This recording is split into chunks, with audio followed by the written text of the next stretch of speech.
Welcome to Coffee Corner Motorsport, Four Beats the podcast. I'm your host, as always, Terry, and we've kind of got an end of season review. It's probably the best way to go about today's episode. We're going to talk about how the drivers finish, how they finish in the constructors, and just some general chit chat around the paddock as the 2024 season comes to a close with, of course, the final race yesterday in Abu Dhabi. Now, for those who may be new to the podcast, I'm Terry. I bring you all latest from the world of Formula One. So just a bit of housekeeping. If you haven't already, please hit that follow, like, subscribe button, whatever's available to you on the platform you're listening to this podcast on, because I would greatly appreciate it. Because ultimately, I'm just a guy in a shed who drinks lots of coffee and enjoys talking about Formula One. So what better way than hit that follow button to make me happy? But now, on a serious note, I have got a bit of news, actually. Now, by the time this podcast comes out, the embargo on this is going to be lifted, so I suppose I can announce it.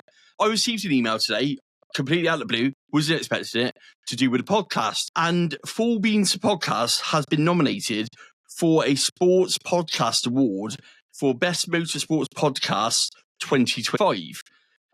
I was completely shocked by this. I wasn't expecting it. I don't think I've got a bat and house chance of winning. But hey, you got to be in it to win, haven't you? And just be nominated is absolutely amazing. And let me just give you the other nominations because, like I say, this embargo's lifted now, so I'll be able to talk about this. So we've got Bring Back V10's classic Formula One stories. We've got Sky Sports F1 podcast. We've got Talking Bull. We've got the Caniac Report. We've got F1 Checker Flag. We've got the F2 show. We've got Grid Talk F1 podcast. We've got the fantastic Fast and the Curious, which I'm a fan of. I'm not gonna deny that one.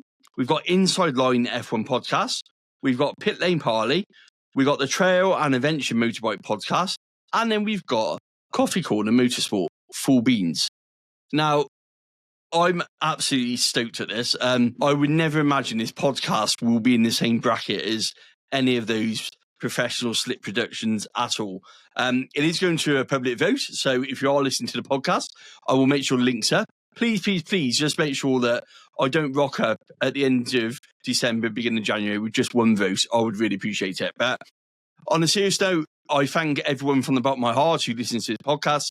As I said at the start, I'm just a guy in a shed who likes talking Formula One. And the Spotify Wrapped came out for the podcast, and Full Beans has been listened to in 22 countries. It's got a growth of 183%. 13 people have this as their top podcast to listen to, which may not sound a lot, but when I first started this, I didn't believe I'd get one person listening to it. So genuinely, it's a huge thank you for me. And if you fancy, rooting for the underdog against some of these big dogs who may be going up against me for that award, then please chuck a vote in. Really appreciate it. But that's not why you're here at all. We're here to talk about Formula One as always. So sit down, strap in, give us some full beans. Don't forget your coffee either. Right.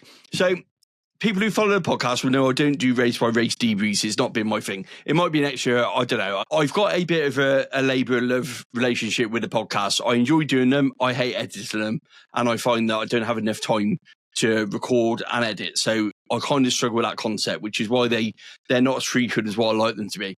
But I have been making plans for next year, and more frequent podcasts of this podcast is certainly on my agenda. I've managed it with the other ones that I do, so I know I can do it. So from my point of view, that's bang on my New Year's resolution list to make sure you've got better and more frequent podcasts from Full Beans. So bear that in mind. If you haven't hit that subscription button, hit it, because you'll be hearing more of me next year.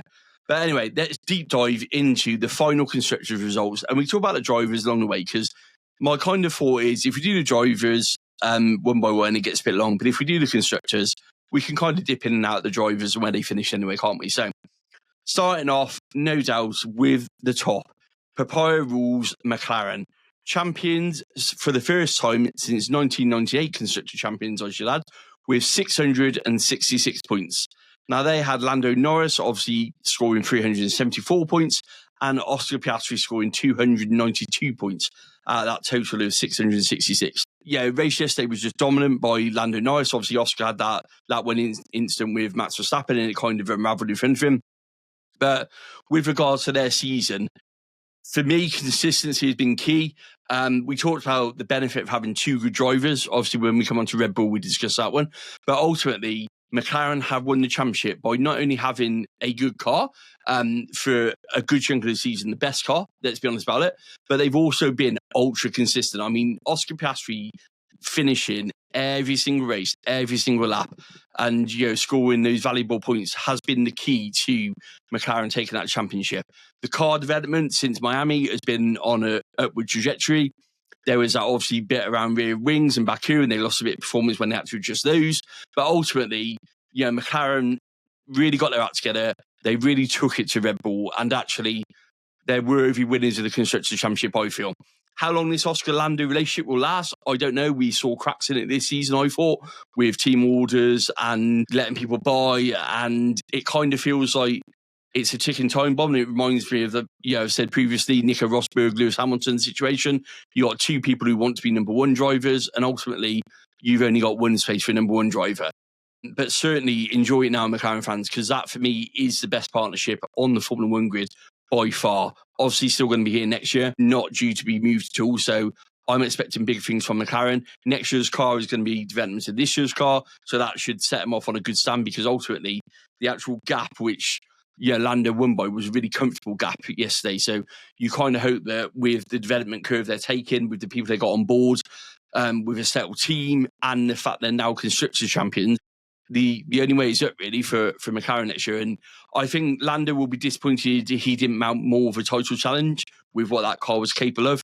I think, we know in the past we talked about Lando being hard on himself, so I think he will discuss that very much as a personal sort of thing for him, that he didn't actually get that. But ultimately, he performed well. He took opportunities, a couple of incidents which he was unlucky with, a couple I feel he could have been braver and better at, which hopefully he'll learn from experience. And I think if you're a McLaren fan, there's lots and lots to look forward to. Lots of positivity coming out of Woking. And ultimately, Constructors' Champions, like I say, for the first time since 1998, since David Coulthard, Mika Hakkinen and a young Lewis Hamilton was sat in a go-kart at the team photo. So, absolutely hats off to McLaren. Well played, great season, worthy champions. Then we come on to Ferrari. We've got Charles Leclerc, Carlos Sainz, 652 points in total. Charles Leclerc finished third in the championship, 356 points. Carlos, 290 points. Ferrari's season for me will be defined by Canada and that downturn from there where they took that wrong development route. You think about Canada, Spain, those kind of opportunities where they lost their way. And to finish so close to McLaren, albeit with some decisions which kind of, brought them back into play a bit, let's be honest about it. But ultimately, for them to finish above Red Bull is a great achievement. For them to take it into the final race of the season was a great achievement. If Charles' penalty, they were always going to be up against it. But my word, what a drive from Charles Leclerc.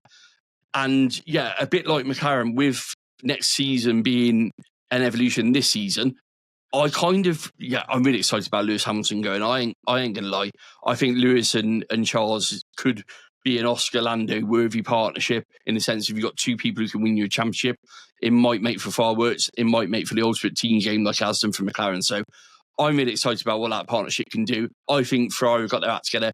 I think Fred Vasseur has done a really great job behind the scenes. I've been critical in the past of him. But I think the turnaround that he's done with that team has been pretty immense. You can't help but be excited to see Lewis Hamilton. Feels harsh for Carlos in terms of the drop down that he's getting, obviously down to Williams. But then ultimately, this is Formula One, and he's still got a seat. He's still got the opportunity to put himself in the shop window for Williams, and hopefully he'll continue to deliver his performances for actual Williams in terms of getting them back up as well, because we all want to see a Williams surge at the rankings, that's for sure. And with the two drivers they got when we come to them, we talk more onto that. But you kind of expect that. Then we got third place. We've got obviously Red Bull Racing, Max Verstappen and Sergio Perez, 589 points. Max Verstappen, 4 times champion, 437 points. This is Max's best championship without a shadow of a doubt. It was hard won. It was hard fought. Some amazing drives. Brazil was just off this planet. Max showing that he's the best driver currently on the Formula One grid by far. I think we're seeing a mature Max. Yes, there's been glimpses of that kind of aggression, that kind of, pushing the envelope on the rules. But you know what? That's what Formula One champions do, isn't it? And you get it right sometimes, you get it wrong sometimes. it kind of feels like he's going to war with the FIA currently with a lot of stuff.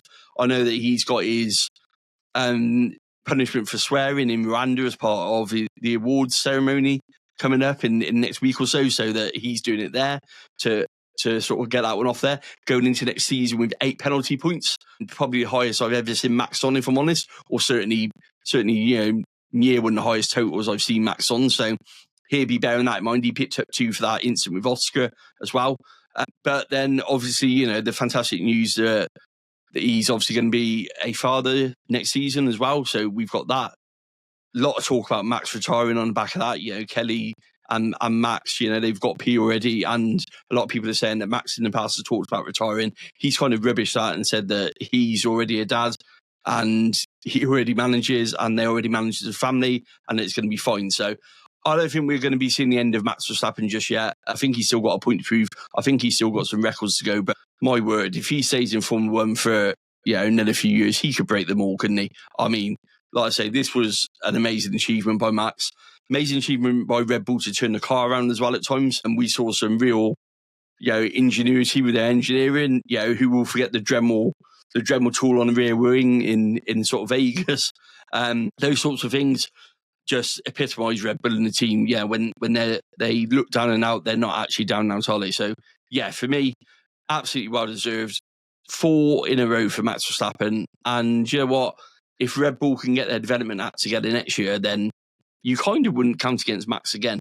But in terms of his teammate, I mean, that's a different story. I mean, we have to scroll all the way down to 8th place and 152 points with Sergio Perez. I mean, lots and lots of talk and rumours about Checo. Ultimately, his time is up at Red Bull, it seems, but it seems to be how Checo is going to go. The noise we're hearing is not very quietly, so it seems that in the world of Checo and the amount of sponsorship he brings to Red Bull, there isn't that many performance clauses in his contract, and it seems like with that in mind that Red Bull have a problem, that Sergio isn't willing to sort of pass easily and wants his money basically, by looks at it, if he's not going to keep his seat. So it looks like we're now in the midst of negotiating the payoff. We're in the day after the season's ended.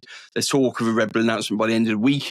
The talk is that Liam Lawson is going to be promoted. Yuki is going to stay with Visa Cash Out Racing Bulls, as they're now called. We'll come on to that one. And Isaac Hadger is going to get promoted up before that one. Is the latest on that one. What I will say is this is Red Bull.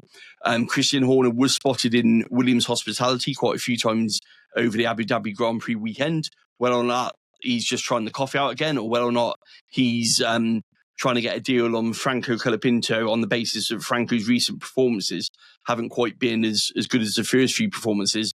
Maybe Red Bull feel there's a deal to be had there and are hoping to kind of, leave Archer in. There's been some talk about a swap over with Carlos Sainz. I don't see it. Red Bull had the chance on Carlos and they didn't. Lots of talk about Carlos even going to Mercedes. Again, Toto's been adamant. It's not happening. I get it if you're a Carlos fan. He's had a great season. He's won races. He's been on the podium multiple times.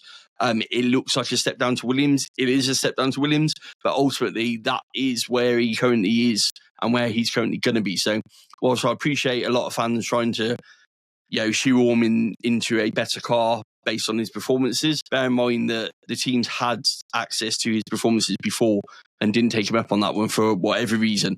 Yeah, we've heard all rumblings about it being long-term negotiations, wants longer contracts, all these sorts of things, not getting on with Max from the Toro Rosso days, all these sort of things come into play. Some may be true, some may not be true, there might be a hint of truth in some, but ultimately, with Red Bull, they need a second driver to actually get some points on the board because that's ultimately cost them the Constructors' Championship.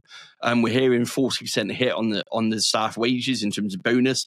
That ain't going to go down well in Milton Keynes, and why should it be? They produced a car that ultimately propelled Max to a 4th consecutive World Championship and therefore should have put them in the hunt for the Constructors a lot more and didn't. And that's basically all down to Checo's performance on that one. So whilst at the moment it remains Checo is a Red Bull driver, by the time this podcast goes out, or certainly by next week, I'm fully expecting that to be a different scenario. The other talk is he's going to get an ambassador role, so a bit like David Coulthard. That's to kind of mitigate the payoff in the hope they do that. If they pay him off, he won't be able to race anywhere else, but there's no seats for him in Formula One anyway. So I think it's purely a negotiating tactic now between the two. So we remain to be seen what happens, but I would be very surprised if we start 2025 with Sergio Perez as Max Verstappen's teammate. I wouldn't say it won't happen because we've been here before, as I said on the previous podcast, and don't never say never, especially where Red Bull and drivers are concerned. So, fourth place, we got Mercedes, 468 points. Obviously, Lewis and George. Lewis's last season. So, George was 6th on 245. Lewis was 7th on 223 points. Yeah, I mean, what can you say about Lewis Hamilton moving to Ferrari? Iconic partnership coming to an end, the most successful in Formula One history. It was an emotional season, I think, for Lewis, but I think he's going to be galvanised by a move to Ferrari, by a move to a Ferrari that looks a better car on paper. I mean, the W15 showed glimpses, but that's what it was glimpses every so often. Got a couple of race wins in there, got some podiums in there, but not where you expect Mercedes to be. Obviously, George Russell now leading the way with Kimi Antonelli for next season. Kimi's going to be an unknown. I'm expecting potentially some mistakes, but I'm expecting him to be fast. So he's going to be one of them drivers, I think, who, a bit like when Max burst on the scene, a bit like Oscar's first season, I think will take time to gel and come to fruition, but I think will give us these moments of just pure brilliance.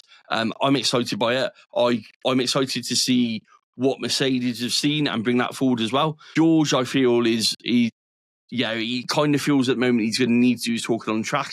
He's talking a lot. He's obviously had that beef with Max Verstappen going into the final race of the weekend. I'm sure that'll be sorted by the time we come to next season. But ultimately, George has got to stand up a bit here. This year, I think, Lewis's qualifying let him down. Lewis's when that pace has been awful in qualifying. I don't think I've ever recorded a season where I've seen Lewis so poor in qualifying. And then on a Sunday, it seemed to be reversed. George can qualify well, but didn't have that same sort of pace as what Lewis had. And Lewis tended to make a charge back up through. We were kind of left with that message from Mercedes that said, if Lewis had qualified well, he might have been on course for the win, which we heard on numerous occasions last year, didn't we? Or this year, I should say. So, yeah, I think Mercedes be disappointed with being so far off the title hunt. But ultimately, with Lewis going, it's rebuilding for them. And I think they've firmly got one eye on 2026. 2025 feels like a stepping stone to 2026 and the new regulations. Then we've got a absolutely monumental gap and a monumental drop-off. So we've then got Aston Martin, 5th place, Alonso Stroll, 94 points. Now, Alonso picked up 70 of those points. Lance Stroll picked up 24 of those points. There probably needs to be a study on Aston Martin's drop-off. I mean, that drop-off is huge, isn't it? It's been absolutely monumental. Never got it right all season development-wise. The AMR 24 didn't even live up to anywhere near the AMR 23. Every turn seemed to be wrong. Everything's in place for Aston Martin to be, a top-class outfit. The £200 million building. You've got, obviously, the team there. It kind of feels like they need to make a change with the second driver. Lance Stroll, we all remember the gravel trap in Brazil. He won't live that down for as long as he's a Formula 1 driver. And it kind of feels that even if Lance is a half-decent driver, which his junior record suggests he is, he's kind of got to save execution just because of who his dad is. And you feel if Aston Martin want to make that step up, they need to make that driver change. Fernando, been portrayed by Formula 1 management, as he said himself, as a bit of a grump this season. He probably has been, to be honest. It made me laugh when he said they're portraying the radio messages and making me out to be some sort of grumpy old man. That's because they're your radio messages, Fernando. That's what you said. So there's a bit of ownership there on that one. But I think ultimately they've gone backwards. They've got one eye obviously on Adrian Newey joining. He's not due until the 1st of March, I believe it is that date he can start. So he missed the start of the season. He'll be there. Will he make an instant difference? I don't know. Because ultimately he's going to be focusing on 2026 and the arrival of Honda, the new regulations. But he is someone who can make an instant difference. So I wouldn't rule out a sort of resurge for Aston Martin as we get towards summer break or potentially just afterwards. I think it might be a struggle at the start of the season. We know Dan Fallow's obviously been relieved of duty there as well. So obviously clearly not happy. I think Mike Kratt might have to look over his shoulder a bit if performances don't improve. We all know what Lawrence is like with the trigger there in terms of hiring and firing. So I think if I was Mike Kratt after that season, I'll probably be looking over my shoulder a bit at replacements coming my way. But ultimately, season disappointment for Aston Martin, 5th and 94 points after multiple podiums last year, could only be seen as a step backwards and certainly not what Lawrence wants and certainly not a return investment for the amount of money that Lawrence has put into it. Alpine, we've got 65 points. It obviously says Gasly and Doohan. We'll come on to that one in a minute. But Gasly's got 42 points. Ocon's got 23 points. And obviously Doohan, despite the Alpine press releases, didn't score any of those. The reason I say that is whatever happened between Flavio Briatore and Esteban Ocon, it's like he's been erased from history, from like Alpine history. It's like he weren't there. We all know he didn't race in the last race of the season. There was no reason behind that, apart from then questioning his professionality. Let's be honest, because we've seen Carlos Sainz do it, we've seen other drivers do it. So ultimately, Hulkenberg's done it. So ultimately, it's down to Flavio Briatore didn't trust him to take the points off Haas and removed him from the car. He was intended to race, as we've seen from the subsequent messages, the helmet tribute, all those things. And when you look at the press release that Alpine put out after the race, and even the team photo and all the other bits, it's like Ocon just doesn't exist. It's like he just wasn't there all season, which when you consider, second place, 23 points, and a massive contribution to get in that sixth place, I kind of feel a bit harsh for Esteban. I kind of feel a bit sorry for him, because I think he's just been, sort of erased from the Alpine history of 2024 because of the end of the season and him obviously moving to Haas and wanting to take part in the postseason test there. So, feel sorry for Esteban, but 23 points he contributed to it, and ultimately he's a part of that. Amazing turnaround since the beginning of the season. Clearly was struggling as they come out of the gate. A lot of criticism about Flavio Briatore coming on board, but he's turned it around, hasn't he? I mean, ultimately, you can't fault it, can you? He's got sixth place and the extra 20 odd million or whatever it's worth. So not a bad return on investment to bring Flavio in, take a bit of flack for his history. In terms of the team, still think they're going to be sold. High-Tech seemed like the bidder, I said on the last podcast, so I'm not going to repeat that one again. Oliver Oakes is now in charge of that. He's moving more away from High-Tech, more into Alpine in terms of the day-to-day running, because you can't do the two, as Christian Horner found out. When Christian Horner first started Red Bull, he had his Arden junior team. He tried to manage them both, couldn't in the end. So I think that Oliver Oakes is now falling into that same category. So I wouldn't be surprised if we start hearing some changes. High-Tech from F2 down. They've obviously just joined the F1 Academy bid. And I believe that High-Tech are about to have an announcement with Toyota in terms of a tie-up as well. A bit of breaking news for you there. So that's going to obviously allow Toyota access for drivers to place in. We know something like Honda like doing, Toyota like to do the same.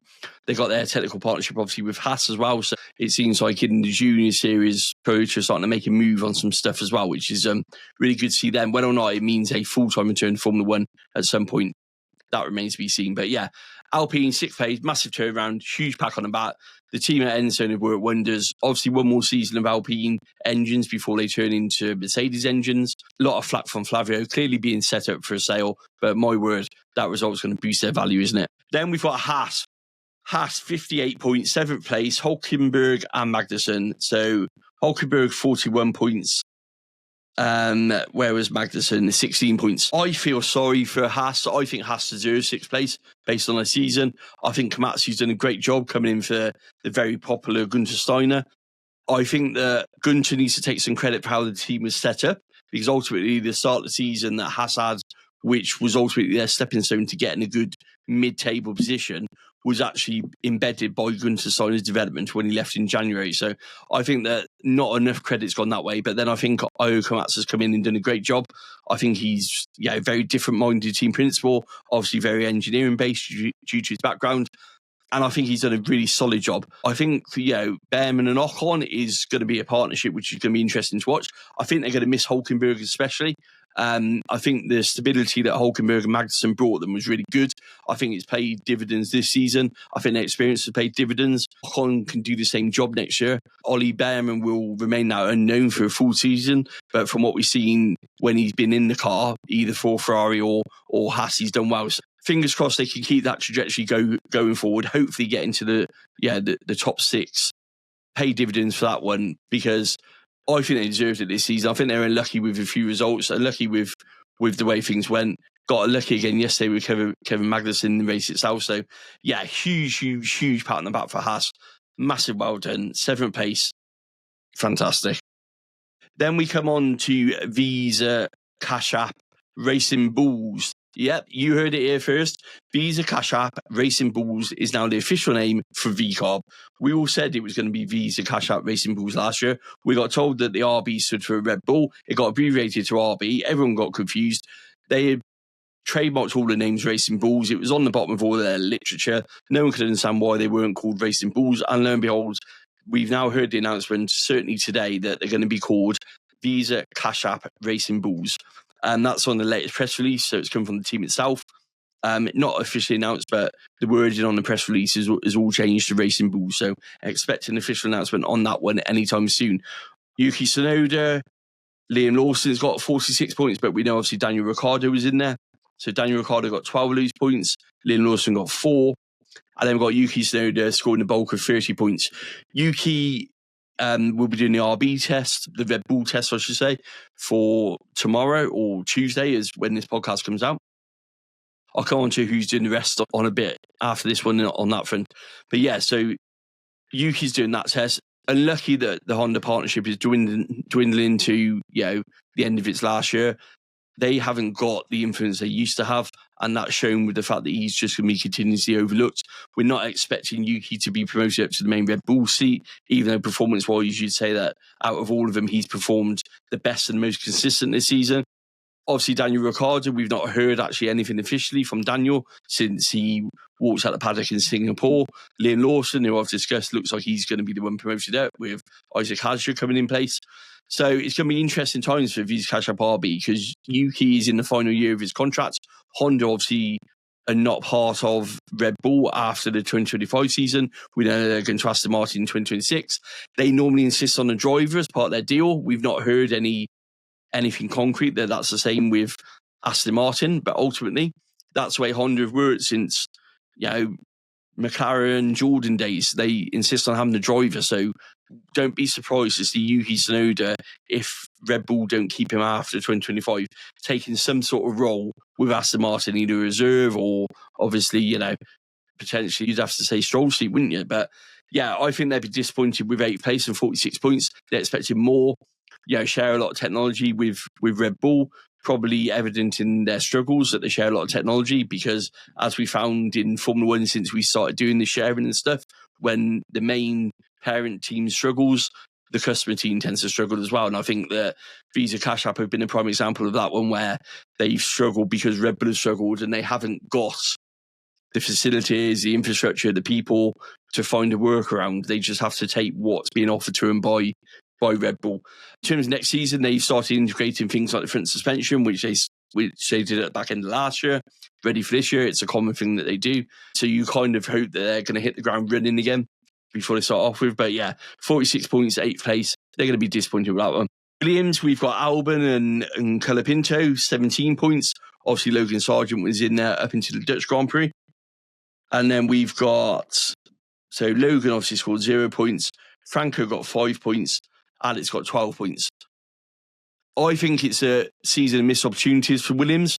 I think ultimately they'll be ruining the missed chances. Lots been said about their infrastructure. Lots been said about their cost cap, the amount of crashes they've had, the fact they can't sustain their crashes.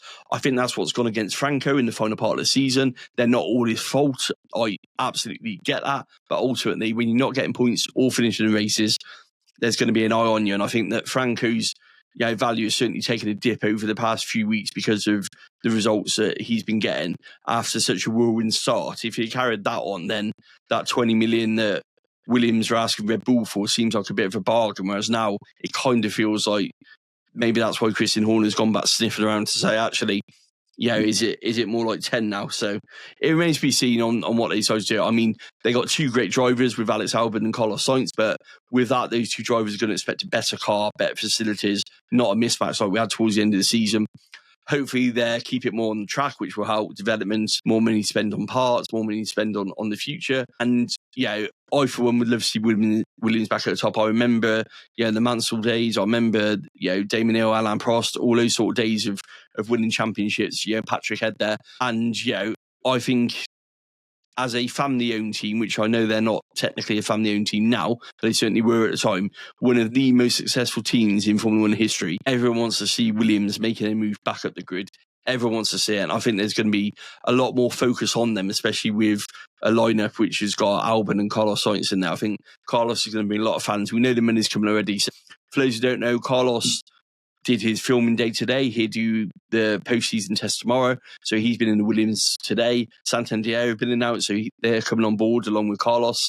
Duracell, we know that have renewed their agreements as well. So things looking positive for Williams. I just wish they could find a way around the factory upgrades that they so desperately need to make spare parts, make things quicker. I feel like the FIA and Formula One have got to find a workaround for this to help Williams out, because Grove is massively outdated, needs updating, and Delorton have got the money to do this and they just can't do it because of the capex on the cost cap. So I want to see a workaround where we can get teams up to a decent standard. If they've got the money, why shouldn't they be allowed to spend it? But exciting times for Williams fans. Carlos Sainz and Alex Albon, something to really get you going, isn't it? And like I say, they're going to demand a better car. They're going to want a better car. And we can't keep having this Williams, we're writing this season off for next season. It's got to stop. It's got to stop now. And ultimately, it may not be 2025, but 2026, they're certainly going to expect to hit the ground running, aren't they? And then finally, bringing up the rear, we've got Kick, Sauber, Bottas and Joe, 4 points. Was 22nd in a 20-man championship. Lawson, ironically, on 4 points, was 21st. Joe was 20th with 4 points. Both drivers out of Formula One. Joe, there's a bit of talk around a reserve role for Ferrari, although that's been kind of watered down a bit recently. Valtteri Bottas, we're expecting to be named in the Mercedes role, although if you believe Formula One store, he's going to Red Bull because they listed his driver helmet as part of the ones on there. But I think season disappointment for Sauber. Lots of issues with Audi taking over. We know that Qatar funds have got 30% now. They've brought 30%. That was announced at the Qatar Grand Prix. So there's a big stake in Audi already sold. So that's to do with financial issues that Audi are facing. There's a lot of downturn in Audi cars in key places like China. So they're struggling with that, and they've obviously now committed to an engine and a Formula One deals. They're looking towards the Mercedes deals. The ownership in Mercedes is obviously 33% is Toto, 33% is Mercedes, and then 33% is Ineos. And I believe that's what Sauber are trying to look at, is a very similar deal, so that Audi will only have to foot sort of 33% of the bill, which suits them down to the ground and suits them coming back into Formula One, or coming into Formula One, I should say, and not spending a huge amount of money on it. So don't be surprised to see some movement on the Audi ownership going forward. If we don't get it before 2026, I'm expecting it soon afterwards. But I'm expecting the same sort of deal on that front with a 33% ownership sort of spread across it. They can mitigate the financial risks coming to Formula One. Not to talk about they're not even going to get on the grid, but what we know is they're going to be on the grid. They're going to be on the grid. How competitive they're going to be? Who knows? I mean, next season, they've got a new partnership, obviously. They've got Gabby Bortoletti, who's just won the F2 championship, and they've got Nico Hulkenberg, who's a proven point scorer. So if they can deliver a car, I mean, their improvement towards the end of the season was not to be sniffed at. They certainly got their act together for the final sort of 4 races, which I know pleased Valtteri and Joe. So fingers crossed they can carry that into next season and actually start competing for some points, because for far too long this season they were disappointing, and for far too long they were just sat towards the back end of the grid, not doing nothing. So fingers crossed that's what we can expect from Sauber. A bit more of a start to the season, and those two getting in a mix of points. And that brings us to the end of my season roundup. So that wasn't as long as I thought. 30 odd minutes. We'll take that one. Have some more coffee. Now, talking news. I mean, news is a bit of a funny one because we haven't got that much news, obviously, because we're at the end of the season. We talked on the Checo bit, so we know what the part is with Checo and what's going on there. But then we've also got the postseason test, haven't we? So I just thought I'd run through who's doing the postseason test and what they're doing for each team. Now, for those who don't know, the postseason test takes place on the Tuesday after the Grand Prix weekend. The reason it's the Tuesday because there's normally too many hangovers on Monday. Like I say, we know that Carlos Sainz did a Williams filming day on Monday, but ultimately the test is one established driver and one rookie. So that's why you've seen some confusion on some. So it's also got to remember a lot of the drivers do try and sit it out. Max is sitting it out. Lewis tends to always sit it out as well. So some of the more established drivers will try and get a break, especially when they've got things like the prize giving award ceremonies coming up as well. So don't be surprised on some of these names in here, but we'll just run through who's doing what for them. So McLaren have got the main seat being shared between Lando and Oscar still. And then they got Pato Awards as a rookie driver on that one. So that's obviously to give Pato some experience in the car. He's obviously done free practice in Mexico. He didn't do it in Abu Dhabi because Rio Hirakawa. He didn't do it so obviously he didn't do it in Abu Dhabi neither. That one went to Rio. Then we've got Ferrari, so they got Charles Leclerc and they got Arthur Leclerc and they got Antonio Fuoco, who's obviously a long-term Ferrari driver, winner of Le Mans, but qualifies under the rookie thing. And obviously Arthur did free practice with big brother Charles for Abu Dhabi, so on Friday. So that's who's sharing their one. Obviously Carlos Sainz has been released to go to Williams. We'll come on to that one. Red Bull have got an interesting lineup. Red Bull have got Isaac Hadjar and Yuki Tsunoda, which kind of feels like it's kind of like a shootout in some sort of ways. Yuki's in there due to the Honda deal. He's in there for that reason. And they want that because they're pushing for that. They want the footage from it. They want to see Yuki in there. I don't think it's as big as a shootout as what people are making. I don't think that's what they're aiming at. I think it's purely a sponsorship thing, if I'm honest. Isaac Hadjar, it kind of feels like they're gathering data. Obviously, in the frame to go to VCARB, maybe they're looking at what could be VCARB's lineup for next season in the same sort of car. Mercedes are running with George Russell and Kimi Antonelli. No surprises there. George will obviously do the main one. Kimi, they're just used to get as many miles under his belt as they can. Sensible for them to do, considering, Kimi hasn't had that much in the current car. He's done a lot of previous testing ones, but not in the current one. Aston Martin's got an interest when they've got Felipe Drugovich, and they've actually got Jack Crawford.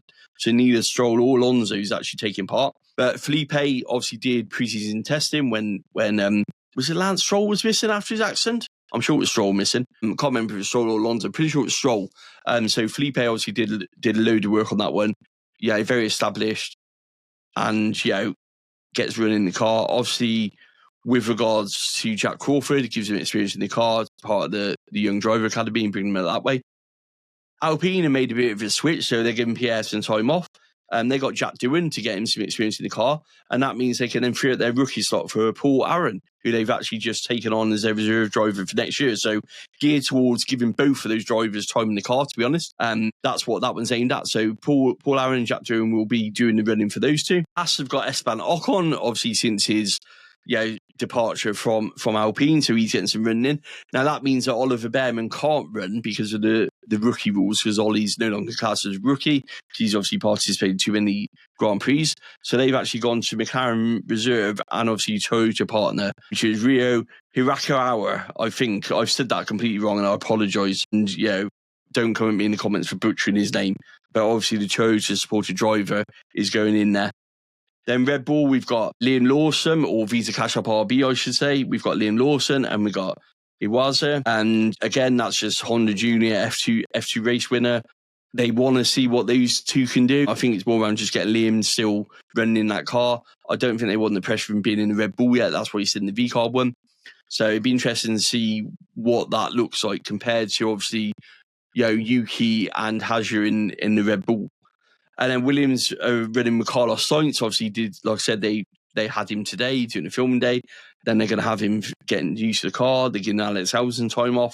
And then they're going to run Luke Browning as their rookie driver, who's just been announced filling that one. And then Sauber, we've got Nico Hulkenberg, who's come across from Haas to get used to the car. And obviously, Joe and Bottas have gone now. And then we've also got Gabi Bortoletti fresh on the back of his F2 championship win on that one. So, yeah, that's the full lineup for the Abu Dhabi post-season racing. Apologies for the names I butchered on there. I'll do better and learn them on that point of view. But that's all I've really got. Like I say, in terms of the podcast itself, it will be back. I'm not sure what it's going to look like over the winter. Certainly won't be every week or every 2 weeks. I'll probably drop in on that one. But you can obviously find me on social media. I'm on there virtually every day still. So at Coffee Corner Motorsport across all of the channels. Just search that one and hit the follow button on that one. I know there's to talk about TikTok bans in the States and stuff like that. So just a genuine, if you are following on TikTok and you are worried about sort of bans and things like that, head on over to Instagram, type in Coffee Corner Motorsport. I'm on there as well. Post pretty much the same stuff. It's not all the same stuff. There are some different stuff on that one. Also got a broadcast channel as well for breaking news and things like that. So if you haven't already, please jump on over and jump into that one. We really appreciate that one. In terms of me for the winter, I'll still be here with the daily news and stuff, but I'll probably just scale back on the videos, take a bit of a break, rest my throat. So I tend to lose my voice in January. I battle a throat condition all year long, and it flares up in January, probably from 10 minutes of talking non-stop. So I'm going to try and do a bit better and not do as much talking. So if you see some videos of just me drinking coffee and not talking, that's probably why. Obviously, we wrapped on Fantasy Formula podcast. We have got a couple of bits coming out over the winter on that one. We've got survey on that one, survey results for how Fantasy Formula 1's done. We've had some great guests on that one as well. So a huge thank you to my partners over at FanAmp for that. And obviously Robin and Adam for being co-hosts with me on the show. It's something which was, it was a challenging start for Fantasy Formula for me, but I really enjoyed it. I enjoyed the different side of it. But I do like coming back over and just talking Formula 1 rather than talking Fantasy Formula. So that's why this one's still staying. And like I said at the top of the show, to be shortlisted with some amazing podcasts is just absolutely mind-blowing. If you get a chance to vote, please do. I'd really appreciate it. And I think that's it from me. We're almost hitting 45 minutes, so longer than normal. Far too much for me. So with that in mind, I will bid you all farewell. If you want to catch me, I'll be still doing my Tuesday night lives over on TikTok. So it's normally about 8:30, 9 p.m. So 9 p.m. is normally a good guess. So if you do want to just chat F1 and drop in, just drop in. It's open forum. Just chat Formula 1. Just whatever the topic is, we just go with it, have a conversation about it, drop in your comments, come and have some fun. And yeah, like I say, I'll still be here over the winter. I'll see you all next season in full. And thank you, all of you, for supporting the podcast, supporting social medias, and helping make this guy who sits in his shed drinking coffee, talking Formula 1, dream that little bit more. Appreciate you all.